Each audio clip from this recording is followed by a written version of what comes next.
Mantan penyidik KPK Novel Baswedan juga berbicara atas penetapan Hasto Kristianto sebagai tersangka. Katanya begini, seingat saya sejak awal tahun 2020 waktu OTT sudah diusulkan oleh penyidik untuk Hasto berdasarkan bukti-bukti bisa menjadi tersangka. Dan saat itu pimpinan tidak mau dan meminta Harun Masiku tertangkap dulu. Itu pernyataan tertulis yang disampaikan Novel kepada Kompas TV. 2 hari berselang ditetapkan sebagai tersangka oleh KPK, Sekjen PDI Perjuangan Hasto Kristianto muncul melalui rekaman video. Hasto menyatakan menghormati proses hukum di KPK. Menyusul Hasto jadi tersangka, KPK turut mencekal mantan Menkumham sekaligus kader PDI Perjuangan Yasona Lauli. Lalu kemana arah pengusutan kasus ini? Kami akan bahas bersama Erna Ratnaningsih, kuasa hukum dari PDI Perjuangan, dan Agus Sunaryanto, koordinator Indonesia Corruption Watch. Selamat sore semuanya, apa kabar? Selamat sore. Terima kasih sudah bergabung bersama kami. Saya mau fokus dulu ke Pak Yasona nih, Mbak Erna. Setelah dicekal oleh KPK bepergian ke luar negeri, apa reaksi dari Pak Yasona? Pertama-tama saya ingin sampaikan bahwa kami menegaskan bahwa kita menghormati proses hukum yang ada. Juga sebagaimana tadi disampaikan oleh Pak Sekjen, kita juga menghormati supremasi hukum.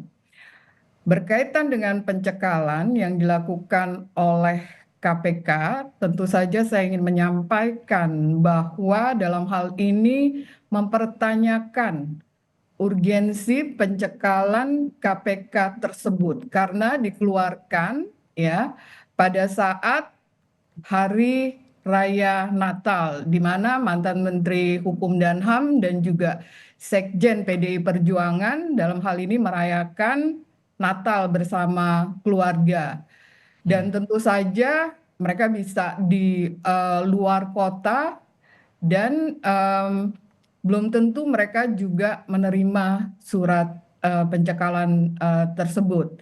Dan kita melihat juga ada juga kebocoran gitu ya. Ternyata sudah beredar berkaitan dengan pencekalan tersebut. Jadi saya mau melihat bahwa ini juga menimbulkan kegaduhan ya, karena selama ini ya baik Profesor Yasona Lawli maupun Pak Sekjen patuh pada hukum yang ada, hadir di dalam setiap tingkat pemeriksaan di KPK, dan juga terakhir pada tanggal 18 Desember 2024, Prof. Yasona Lawli juga hadir ya dan periksa selama 6 jam di KPK. Makanya tadi ada penegasan juga dari Mas Hasto bahwa urgensi dari pencekalan tersebut yang dilaksanakan di hari Natal. Dan ini juga menimbulkan kegaduhan publik. Kenapa? Karena pada Konpres Natal 2024, Keuskupan Agung Jakarta, Gereja Katedral menyatakan bahwa belakangan ini kerap terjadi kasus korupsi yang dibiarkan supaya nanti dijadikan alat untuk memburu demi tercapainya kepentingan tertentu. Ya, makanya kemudian tadi ada semangat dari Mas Hasto juga dalam video tadi bahwa akan ikut pada proses hukum yang berjalan di KPK. Tapi dalam video itu juga dinyatakan bahwa ada rencana untuk menyiapkan langkah-langkah formal dan non formal. Apakah itu termasuk juga untuk langkah pra-peradilan? Kita belum menentukan apakah akan melakukan pra-peradilan atau tidak. Ini masih didiskusikan ya. Kita belum sampai pada titik tersebut. Oke. Kalau untuk proses hukum yang sedang berjalan ini, Mas Agus, Anda menangkap arahnya akan kemana nanti setelah penetapan status tersangka terhadap Hasto, kemudian Anda pencekalan tak hanya pada Hasto, tapi juga terhadap Yasona Lauli. Ini arahnya bakal kemana lagi setelah ini? Ya, pertama soal pencekalan ya. Kalau saya membaca dari beberapa berita, termasuk juga pernyataan dari Pak Yasona Lauli, ini kan sebenarnya pencekalan ini ada kaitannya dengan peran dari Pak Yasona. Sorry, bukan peran, tapi posisi Pak Yasona Lauli yang mantan Menkumham, yang pada saat itu dianggap mengetahui perlintasan Harun Masiku. Kemudian yang kedua terkait dengan posisi Pak Yasona sebagai Ketua DPP PDIP yang pernah mengajukan fatwa kalau tidak salah ke Mahkamah Agung karena usulan ada perbedaan penafsiran terkait dengan Nazarudin Kemas yang meninggal pada saat itu, kemudian suaranya akan dialihkan kemana? Iya. Dari DPP PDIP kan arahnya mau diberikan kepada Harun Masiku, tapi kemudian kan Pak Harun itu kan posisinya justru ada di peringkat 5 kalau tidak salah ya, yang peringkat Iya. Rizky ya, Ibu Rizky. Jadi Rizky Aprilia. yang menurut saya mungkin akan ditelusuri sejauh mana peran dari Pak Yasona ya. Tentu karena ini juga tidak ada statusnya, maksudnya status apakah Pak Yasona itu tersangka atau bukan, ini kan belum ada. Jadi hanya untuk kemudahan sih, menurut saya ya, sepertinya saya membaca ini hanya untuk kemudahan pemeriksaan karena situasinya pada saat ini ada indikasi misalnya eh, mungkin ya, mungkin yang diduga oleh mungkin yang dibaca oleh para penyidik mungkin untuk kemudahan misalnya pemeriksaan, khawatir nanti misalnya Pak Yasona mungkin karena ini liburan akhir tahun gitu ya, Natal dan liburan akhir tahun akan berkunjung ke keluarganya, dan ini ada situasi di mana proses hukum sedang berjalan, ada mungkin dugaan-dugaan misalnya butuh keterangan yang diperlukan. Jadi itu hanya untuk kemudahan saja sih menurut dugaan saya ya. Hmm. Sekali lagi melihat fenomena yang terjadi belakangan ini, kemudian yang kedua tadi menurut saya eh, tentu masyarakat mengapresiasi ini dengan langkah yang dilakukan oleh Pak Hasto dengan menyatakan menghormati proses hukum. Menurut saya itu memang proses hukum harus dilalui, dan kalaupun ada hal-hal lain yang tidak disepakati, misalnya tadi seperti Bu Erna bilang ada kebocoran dokumen dan lain-lain, menurut saya itu memang harus dilaporkan saja ke Dewan Pengawas. Kalau itu kita kan tidak tahu nih apakah SOP-nya seperti apa gitu ya. Menurut Oke. saya itu biar jadi terang benderang juga, Dewan Pengawas bisa memanggil pimpinan KPK untuk menjelaskan bagaimana sih sebenarnya prosedurnya. Jangan-jangan memang SOP-nya seperti itu. Nah, Hmm. kita tidak tahu. Menurut saya memang ada upaya-upaya yang dilakukan seperti itu. Nah, yang terakhir menurut saya kalau memang ada indikasi politik, menurut saya memang harusnya dilakukan lewat jalur politik. Misalnya memanggil pimpinan KPK ke DPR misalnya, saya tidak tahu ya Hmm. mekanisme seperti itu atau tidak. Tapi sekali lagi ada porsi-porsi yang memang harus dilakukan, proses hukum tetap berjalan, termasuk misalnya DPP PDIP misalnya mau melakukan Hmm. pelaporan ke Dewan Pengawas kah, atau mau menggunakan jalur politik lewat DPR memanggil KPK untuk Oke. dimintai informasi gitu. Atas pencekalan ini, oke, tadi Pak Hasto sudah memberikan keterangan, Mbak Erna sudah menyampaikan penjelasannya kepada publik. Tapi Bu Mega sebagai Ketua Umum Partai, adakah menyampaikan respons soal pencekalan, tak cuma masalah penetapan Pak Hasto sebagai tersangka, tapi ada pencekalan juga di sini? Oh, dalam hal ini kebijakan dari PDI Perjuangan disampaikan melalui Pak Sekjen. Hmm. Sehingga apa yang dijelaskan oleh Pak Hasto tadi itu sudah menggambarkan bahwa mereka akan siap menghadapi proses hukum yang akan berjalan, begitu? Sebagai sebuah organisasi partai, kita sudah terang benderang bahwa yang disampaikan oleh Pak Sekjen adalah bahwa kami menghormati proses hukum yang ada dan tunduk pada supremasi hukum. Tapi dengan dua kasus yang dialami oleh Pak Hasto ini, tak hanya masalah terlibat dalam kasus suap Pak Harun, kemudian ada perintangan penyidikan juga di sini. Pak, adakah hal-hal yang dirasa ganjil di sini menurut Anda dengan dua kasus yang muncul terhadap Pak Hasto ini, Mbak Erna?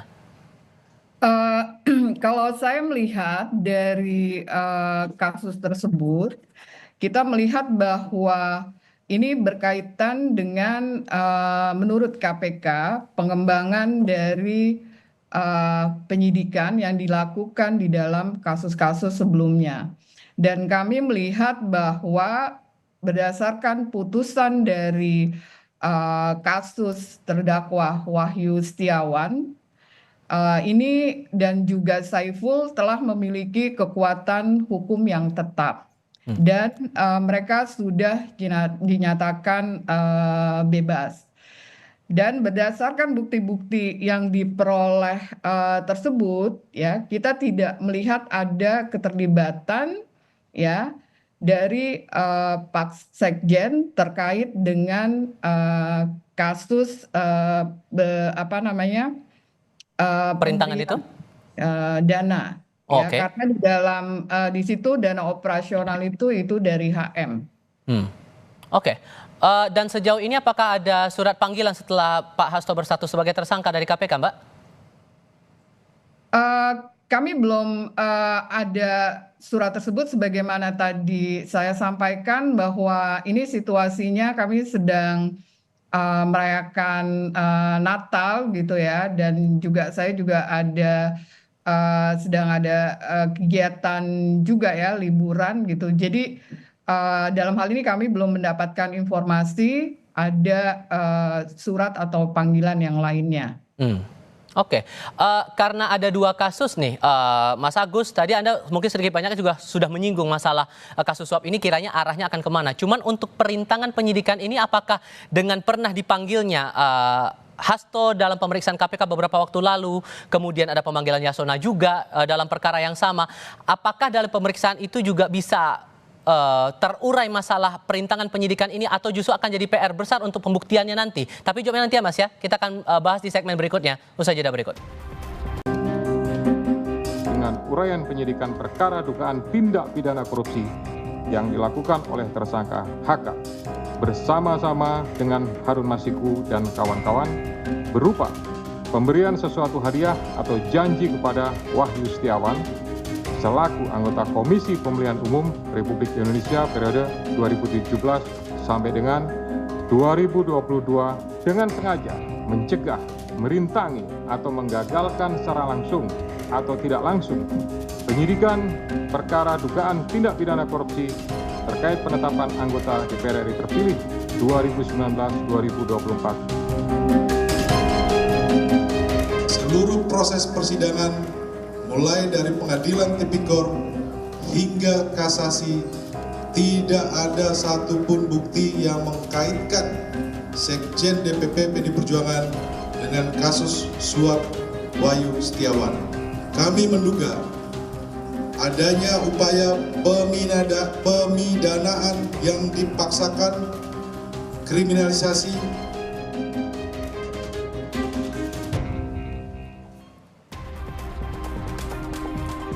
Mas Agus, atas pertanyaan saya di segmen sebelumnya soal pembuktian dari kasus perintangan penyidikan ini akan jadi tantangan tersendiri buat KPK buat membuktikan, atau sebetulnya dari kerangka yang dijelaskan kronologi oleh KPK pada saat konvers waktu itu sudah cukup jelas? Ya, kalau dari pemahaman saya ya dari kerja-kerja KPK selama ini ketika belum berubah undang-undangnya, ketika mereka mau menetapkan seseorang sebagai tersangka dengan mengeluarkan surat perintah penyidikan, seharusnya KPK memang sudah minimal sudah memiliki 2 alat bukti gitu. Karena dulu KPK tidak memiliki kewenangan untuk melakukan SP3 gitu ya. Jadi sebisa mungkin mereka pasti akan menambah 3 alat bukti lainnya. Tapi minimal mereka sudah memiliki 2 alat bukti. Sehingga ketika menyampaikan itu ke publik, ya harusnya sudah memiliki itu ya. Nah, ketika kemarin disampaikan oleh Pak Setio Budi bahwa ada upaya untuk mencegah, merintangi, atau bahkan menggagalkan penyidikan, seharusnya juga itu sudah dimiliki bukti-buktinya, apakah bukti CCTV, apakah bukti kesaksian dan lain-lain gitu ya, termasuk alat komunikasi gitu ya.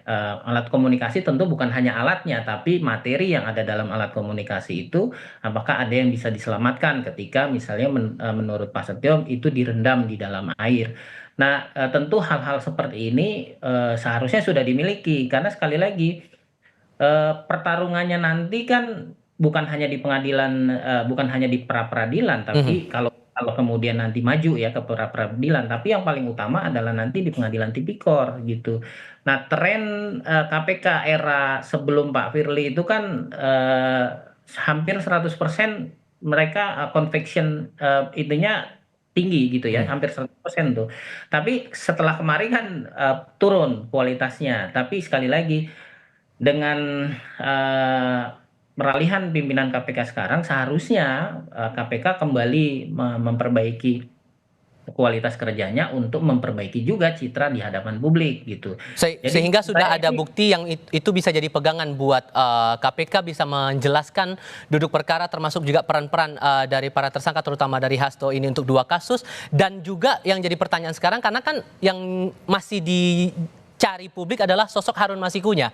Dengan penetapan status Pak Hasto sebagai tersangka, kemudian pencekalan terhadap 2 tokoh PDI Perjuangan untuk bepergian ke luar negeri, menurut Anda akan jadi mudah tidak buat KPK mencari keberadaan Harun Masiku?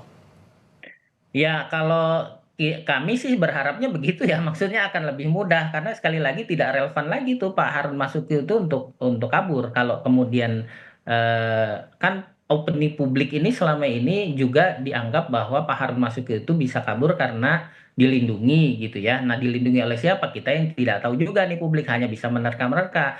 Nah, kalau kemudian misalnya KPK menganggap bahwa mungkin berasumsi misalnya ya ini jangan-jangan dilindungi oleh Pak Hasto. Nah, Pak Hastonya sekarang sudah ditetapkan tersangka dan Pak Hastonya sudah mau menghormati proses hukum. Jadi tidak relevan lagi tuh Pak Harun Masiku untuk lari. Menurut saya lebih baik dia menyerahkan diri bahkan karena sekali lagi Pak siapa yang mantan anggota KPU itu saja sudah bebas kok. Jadi Wahyu Setiawan. ya, sudah tidak relevan lagi. Menurut saya lebih baik ini hadir kemudian menjelaskan kepada publik sebenarnya sejauh mana Pak Hasto perannya dan kalau memang nantinya Pak Harun Masiku menyatakan bahwa tidak ada sama sekali peran dari Pak Hasto ya seharusnya kan nanti dibebaskan. Jadi Oke. pertanyaannya adalah sekali lagi nanti bukti-bukti di pengadilan tersebut. Nah, apa yang disampaikan oleh Pak Setio Budi kemarin di konferensi pers menurut saya itu hanya permukaan-permukaan saja. Dia pasti tahu betul bahwa dia tidak bisa menjelaskan kepada publik secara clear alat buktinya karena nanti akan jadi di backfire buat KPK ketika di pengadilan tipikor. Mbak Erna, maka kemudian bukti apa yang kemudian akan ditekankan kalau kemudian Pak Hasto dan juga Pak Yasona kemudian dipanggil untuk diperiksa terkait dengan kasus ini untuk menangkis dugaan-dugaan atau sangkaan-sangkaan dari KPK? Bahwa kami berdasarkan informasi atau pemberitaan di media bahwa barang bukti terhadap kasus ya Pak Hasto itu belum rampung dikumpulkan ya sehingga kami melihat dalam hal artinya bahwa KPK ini belum ada menyebutkan bukti-bukti baru dari pemeriksaan lanjutan yang dilaksanakan sepanjang tahun 2024.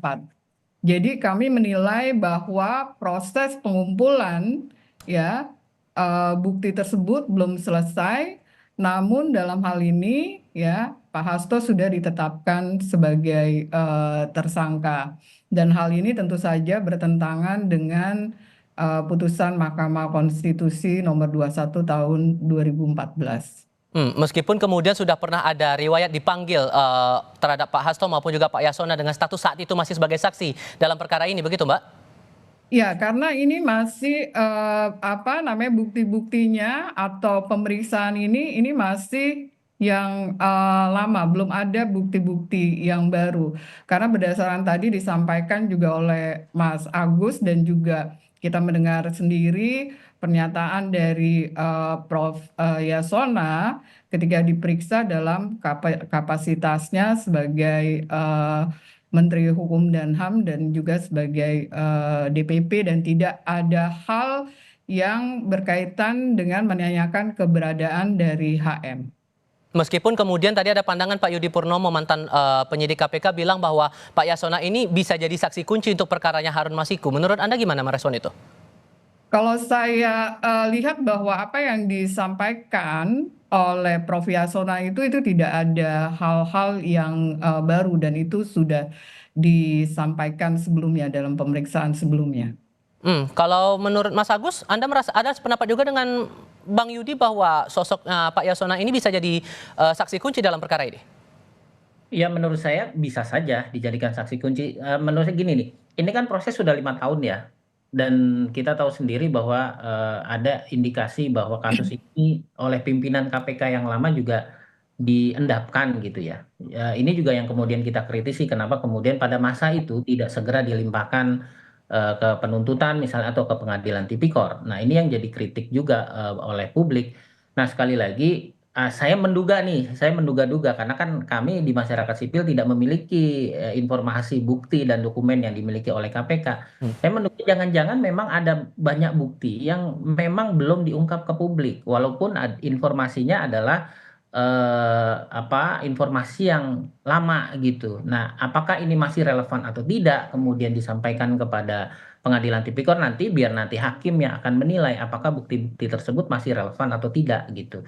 Menurut saya sih seperti itu ya Mas ya. Walaupun kemudian dalam pemeriksaan terakhir Pak Yasona itu kan sempat dipanggil dalam 2 kapasitas sebagai Menkumham dengan tujuan untuk menggali keberadaan Harun Masiku, kemudian posisi sebagai Ketua DPP PDI Perjuangan soal proses putusan MA itu. Jadi tidak akan terlalu krusial menurut Anda posisi Yasona di sini? Menurut saya sangat krusial. Saya menduga-duga saja nih Mas, jangan-jangan sebenarnya Pak Yasona juga sudah dipantau sejak lama ketika posisinya masih Menkumham sebagai Ketua DPP, jangan-jangan juga ada bukti sadap yang dimiliki oleh KPK gitu ya, yang mungkin itu belum diungkapkan. Jadi karena itu menyangkut materi penyidikan, nanti harus dilimpahkan ke penuntutan, jadi mungkin belum disampaikan oleh KPK. Saya sih menduga-duga begitu saja, Mas. Oke. Penegasan posisi saja Mbak Erna, sehingga kalaupun kemudian posisinya sudah tegas dari keterangan pers yang disampaikan DPP partai sudah jelas, kemudian Pak Hasto juga sudah memberikan keterangan video hari ini, sesiap apa untuk Pak Hasto maupun juga Pak Yasona ini untuk akan memenuhi panggilan KPK kalau kemudian akan dimintai keterangannya? Ya, sekali lagi kami tegaskan, tentu saja kami menghormati proses hukum yang ada, dan sejauh ini ketika ada proses pemanggilan, ya PDI Perjuangan selalu taat hukum dan memenuhi apa yang ditentukan oleh hukum yang ada. Tapi kami berharap dalam hal ini KPK bisa melakukan tindakan yang proporsional, profesional, dan juga bersikap adil. Sehingga kita harapkan bahwa pimpinan KPK yang baru ini bisa mengembalikan marwah KPK sebagaimana KPK di awal yang kita cintai. Baik, Mbak Erna mewakili tim hukum PDI Perjuangan, terima kasih. Mas Agus mewakili ICW juga terima kasih sudah mau berdiskusi bersama kami. Sehat selalu semuanya, selamat sore. Selamat sore.